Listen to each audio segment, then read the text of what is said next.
Dear students, we'll continue with chapter 12 of physics, atoms. Continuing from the point where we left off from the physical classes, I'll move on to atomic spectra. So briefly, in one of the former classes I had mentioned about atomic spectra. So whenever an atomic gas or a vapor is excited at low pressure, you can see the pink colored gas chamber wherein a partial vacuum has been created and hydrogen gas has been filled in the tube, and the two ends of the tube are excited through a electric current, and what this causes is emission of a certain radiation. Now that radiation is passed through a slit, and a narrow beam that comes out of the slit is made to fall on one of the faces of the prism. This causes the light to split up into its components, and these components are then made to fall on a photosensitive sheet. Now when this happens, it's observed that the photosensitive sheet registers only certain lines. Against a black background, only certain bright lines are registered. So this kind of a spectrum that's formed on a photosensitive screen is termed as emission spectrum. So you can see emission spectrum over here at the bottom.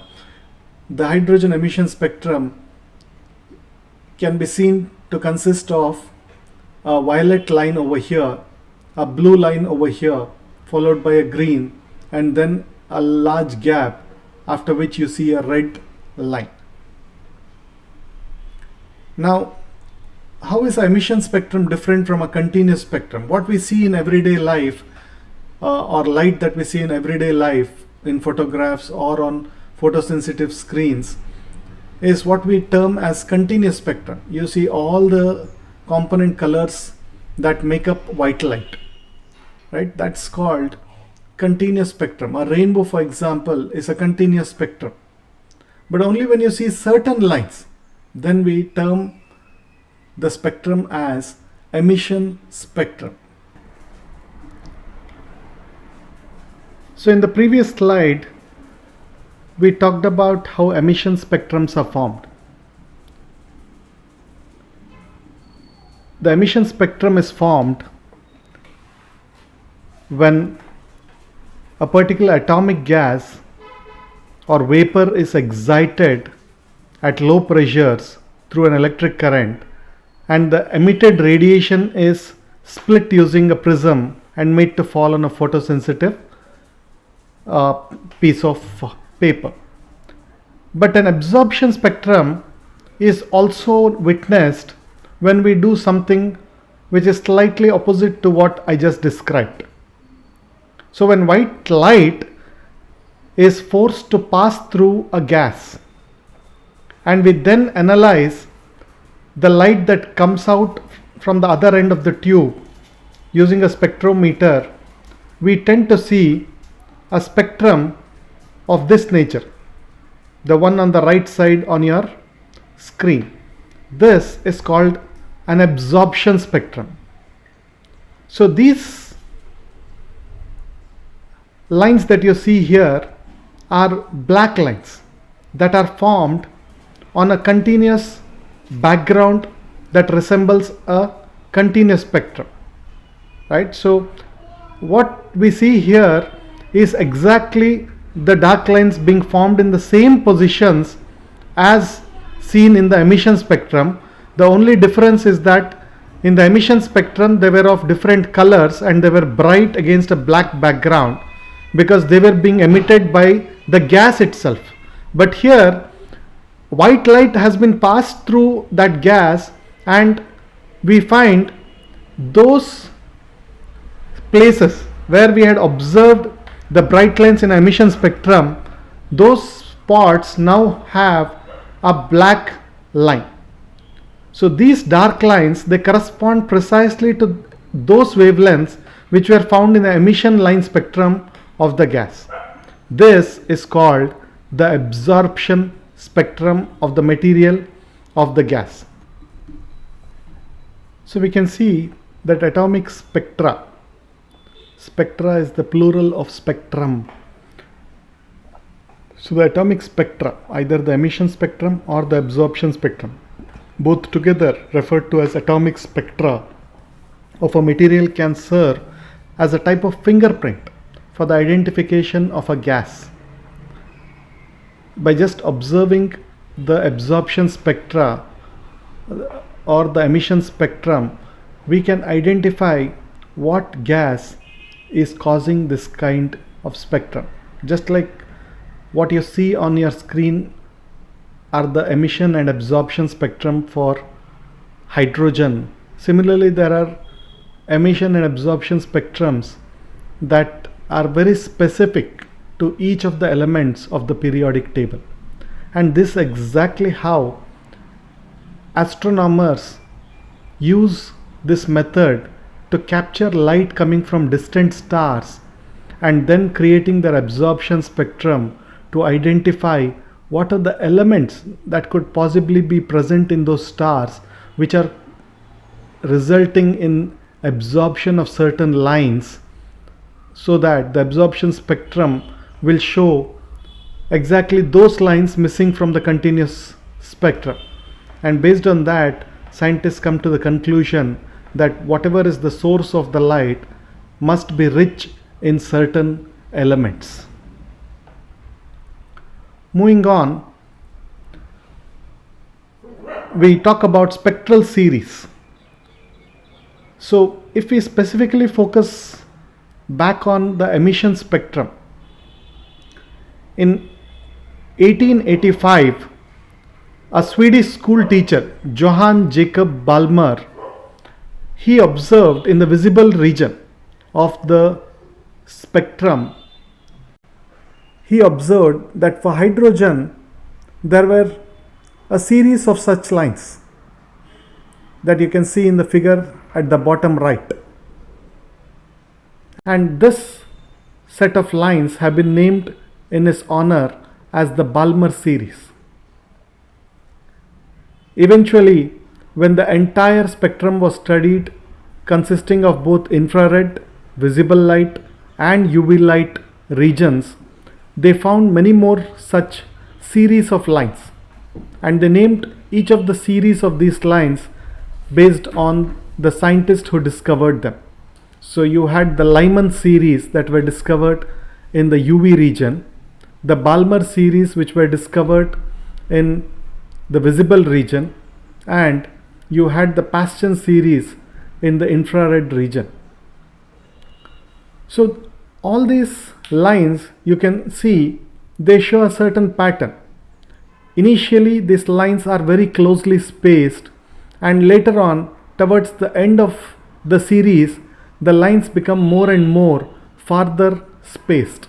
Same way in the Balmer series, you can see initially the lines appear crowded at a lower wavelength, but as the wavelength increases or the frequency decreases, you have the lines becoming further and further spaced, right?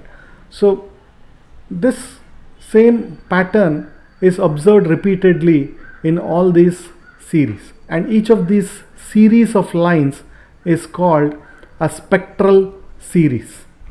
So there is the Lyman spectral series, there is the Balmer spectral series, then there is the Paschen spectral series, and so on. So if we just focus on the Balmer series, at the bottom right hand figure you can see each of those lines too have been split into or have been given a name called H alpha, H beta, H gamma, H delta, and so on, up to the last of the visible lines, beyond which the whole pattern the lines sort of are so crowded that it becomes just hazy. At that point we call it H infinity. And you can see that H alpha corresponds to a wavelength of 656.3 nanometers. H beta corresponds to 486.1 nanometers, and so on as the wavelength keeps on decreasing, and roughly at about 364.6 nanometers it reaches H infinity. Now what do these lines mean? We'll come back to that a little later. Here we see a magnified version of the emission spectrum of hydrogen corresponding to the Balmer series. So as explained previously, you can see that the lines towards the right are further spaced apart, whereas the lines towards the left are more and more closely spaced together. So you can see that as the wavelength decreases, the lines appear closer together. So from this end, as we move towards the left, we see that the lines become more and more closely spaced apart and the wavelength is decreasing. Which means I can also say that the lines appear closer together and are weaker in intensity when the wavelength decreases or the frequency increases. Now Balmer found a simple empirical formula to link the observed wavelengths and how to calculate them mathematically. So what you see on your screen is the formula that Balmer put forth for the series he found in the visible region. So lambda is the wavelength and r is a constant called the Rydberg constant. The value of r is 1.097 into 10 power 7 per meter, and n that you see on the right hand side can take integral values greater than 2, which is 3, 4, 5 and so on.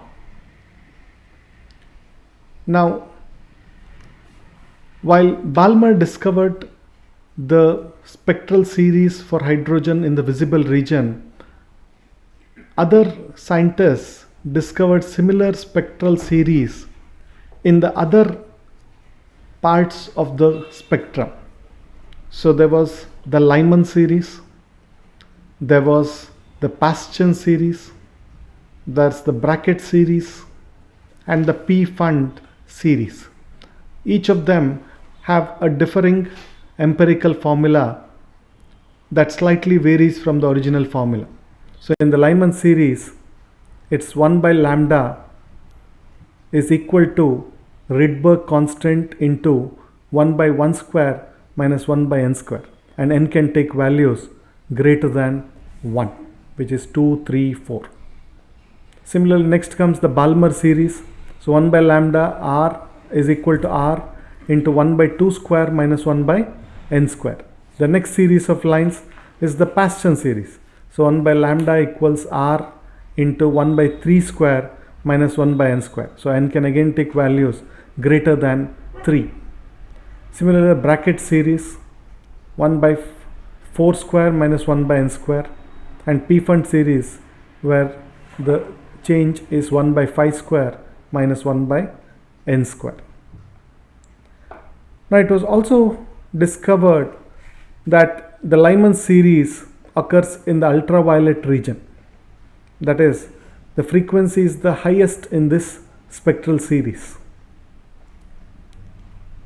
And the Balmer series was founded by Balmer in the visible region.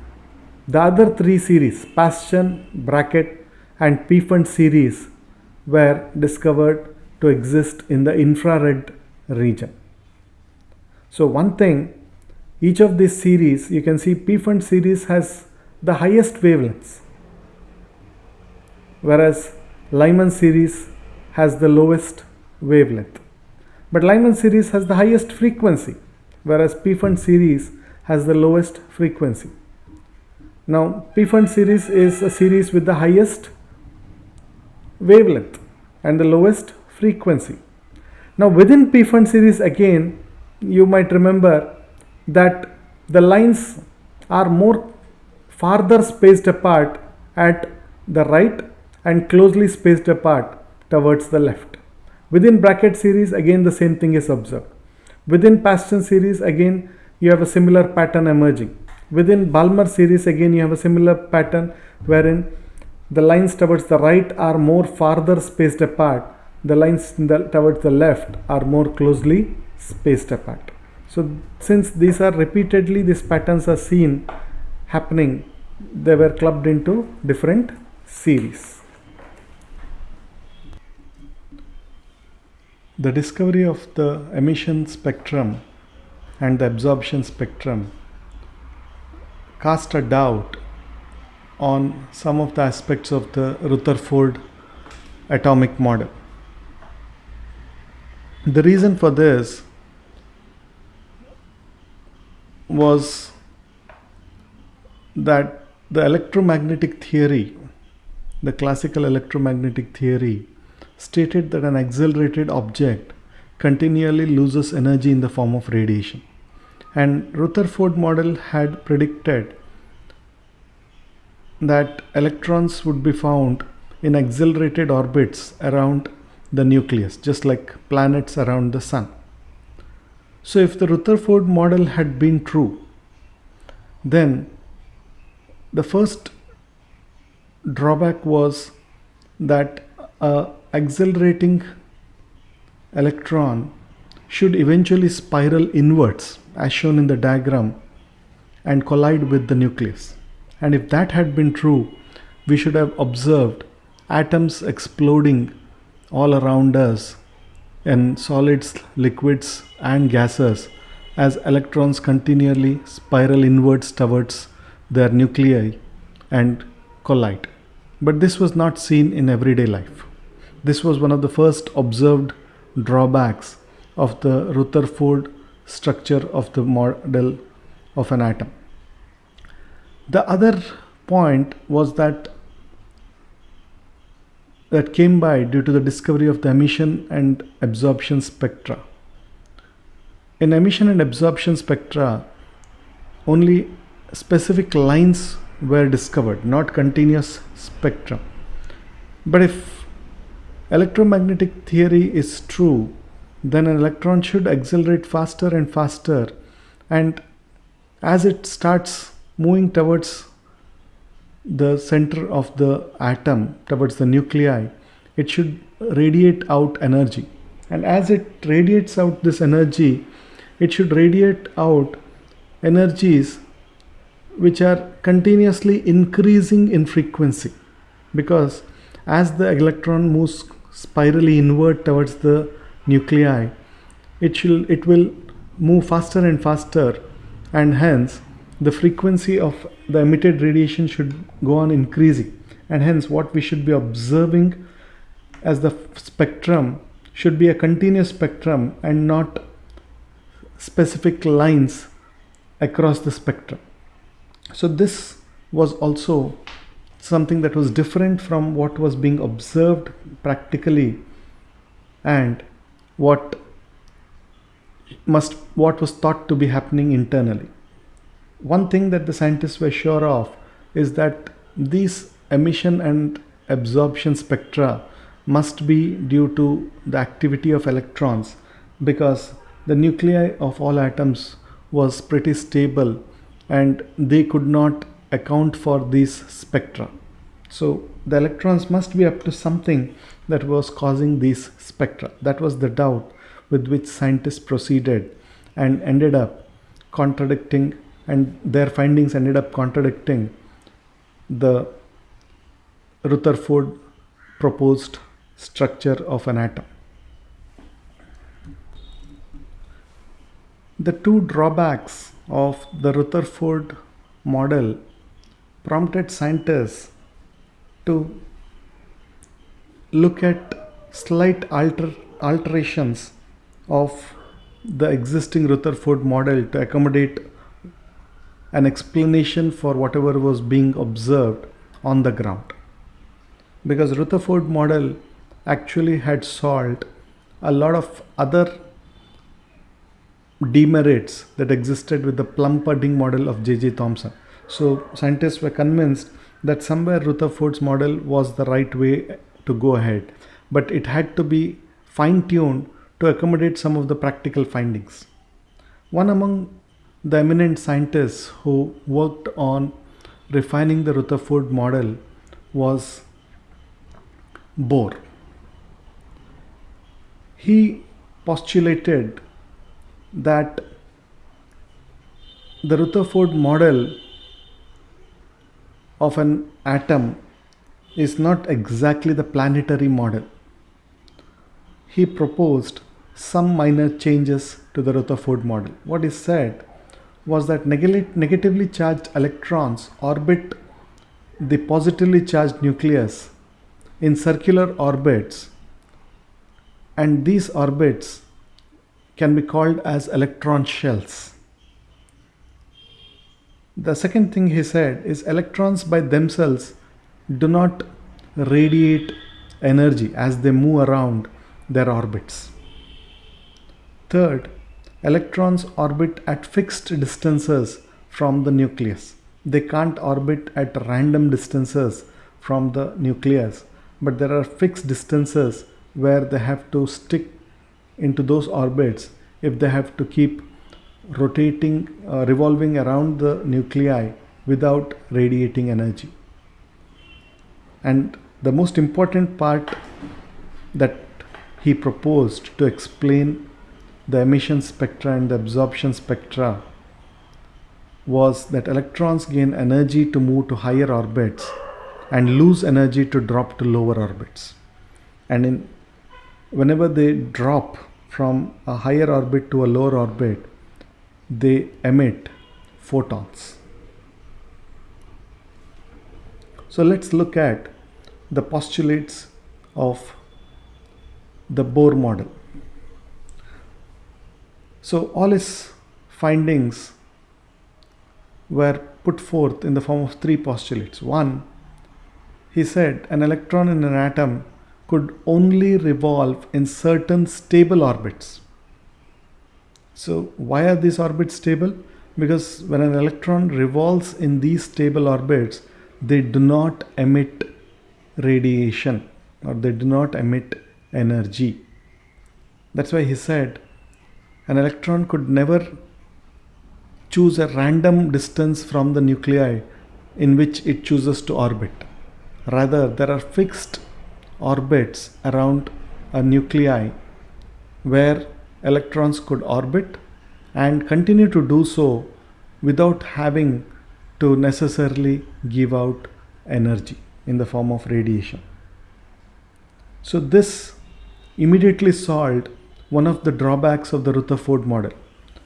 Because if you remember, as per Rutherford model, electromagnetic theory said that an electron which is orbiting around the nuclei in an arbitrary distance should continuously spiral inward and fall into the nuclei, and two, it should continuously spiral and collide with the atom. So the first postulate immediately put an end to that problem. The second postulate stated the electron revolves around the nucleus only in those orbits for which the angular momentum is some integral multiple of a constant called h by 2 pi.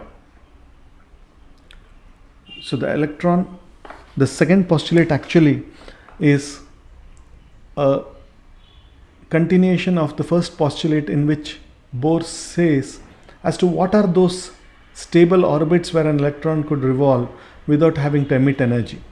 So he says such stable orbits are the ones which are integral multiples, where the angular momentum is an integral multiple of the constant h by 2 pi, where h stands for Planck's constant. So if angular momentum is denoted by capital L, then the mathematical statement of postulate 2 would be as shown in the slide. L is equal to nh by 2 pi. So let's revisit that a little later. The third postulate that he put forth helped dispel another demerit of the Rutherford model. What Bohr stated in the third postulate is that an electron might make a transition from one of its specified non-radiating orbits to another orbit which has a lower energy. When it does so, a photon is emitted, and the energy of this photon is equal to the energy difference between the initial and the final orbits, or the initial and final states. The frequency of the emitted photon is then given by h into nu, where nu is the frequency of the photon, is equal to energy of the initial orbit where the electron was revolving, and minus the energy of the final orbit to which it has jumped. So the initial orbit will always be a higher orbit than the final orbit. So the final orbit will be closer to the nucleus. The initial orbit will be farther away from the nucleus. So when an electron jumps inward towards the nucleus, only then does the electron give out a photon which has an energy that is the difference of the energy levels between the initial orbit and the final orbit. So h nu, which is the energy of the emitted photon, is equal to energy in the initial orbit minus the energy in the final orbit.